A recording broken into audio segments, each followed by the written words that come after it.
പിന്നെ ഒരു കാര്യം വേണം, ഇവിടെ ഒരുപാട് സ്ഥലം റോഡിൽ ആദ്യം നിങ്ങൾ നാട്ടുകാര് ആ നെല്ലിപ്പറമ്പ് നിങ്ങളുടെ കച്ചേരി പിടിക്കുന്ന സ്ഥലത്ത് റോഡ് വീട്ടാതെ കൊടുക്കും. നിങ്ങൾ അങ്ങനെ കൊടുക്കുമ്പോൾ ഇവിടെ ഏത് MLA ആണെങ്കിലും ആ പരിപാടി നടക്കും. ആദ്യം നാട്ടുകാരൊന്ന് മുൻകൈ എടുക്കണം. നിങ്ങൾക്ക് എല്ലാ നാടും മാറി, ഇവിടെ ഒന്ന് മാറണ്ടേ, ഇവിടെ ഒന്ന് മാറണ്ടേ. നിങ്ങൾ ആലോചിച്ചാൽ ഒരു മനുഷ്യൻ അന്നാണ് പോന്നാല് MLA കുറ്റം പറഞ്ഞിട്ട് കാര്യമുണ്ടോ, ജനപ്രതിനിധികളെ കുറ്റം പറഞ്ഞിട്ട് കാര്യമുണ്ടോ? നിങ്ങളെന്ത് ചെയ്യണം? ഞാനൊക്കെ ഉണ്ട് മനുഷ്യന്മാരുടെ അരിക്കോടും വീതി കിട്ടിയില്ല. എല്ലായിടത്തും നാട്ടുകാരും കച്ചവടക്കാരൊക്കെ നടക്കണം. കാലം മാറിയിരിക്കുന്നത്. പണ്ട് ആർക്കും മോട്ടോർ സൈക്കിളും സ്കൂട്ടറും കാറൊന്നും ഇല്ലേ. ഒരു 40 കൊല്ലം ഒരു അംബാസഡർ കാറ് ഒരു നാട്ടിൽ 10 കാറുള്ളേന്. ഇപ്പൊ എല്ലാവരുടെ പേരിലും 3 മോട്ടോർ സൈക്കിളും 4 ഓട്ടോറിക്ഷയും 2 കാറും ഒക്കെ കൂടി എല്ലാവരുടെ പേരിലുണ്ട്. വണ്ടിയുടെ കൂടിയുണ്ട്.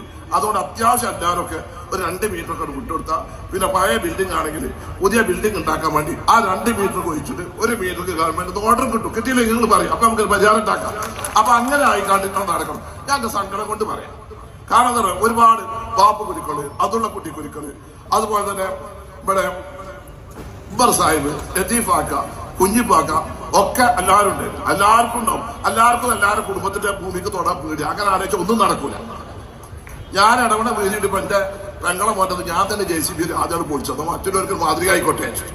അപ്പൊ അതുകൊണ്ട് എനിക്ക് നിങ്ങളോട് പറയാനുള്ളത്, എല്ലാവരും ഒന്ന് കണ്ണു തുറക്കാം. ആ കുടുസായ മനസ്സിലേക്ക് ഒന്ന് മാറ്റാം. എന്നിട്ട് മഞ്ചേരിക്കാർക്ക് വിശാല ഹൃദയമുണ്ടെന്ന് ജനങ്ങളൊന്ന് ബോധ്യപ്പെടുത്തുക. അങ്ങനെ വരുമ്പോൾ അവിടെ നന്നായി നടക്കും.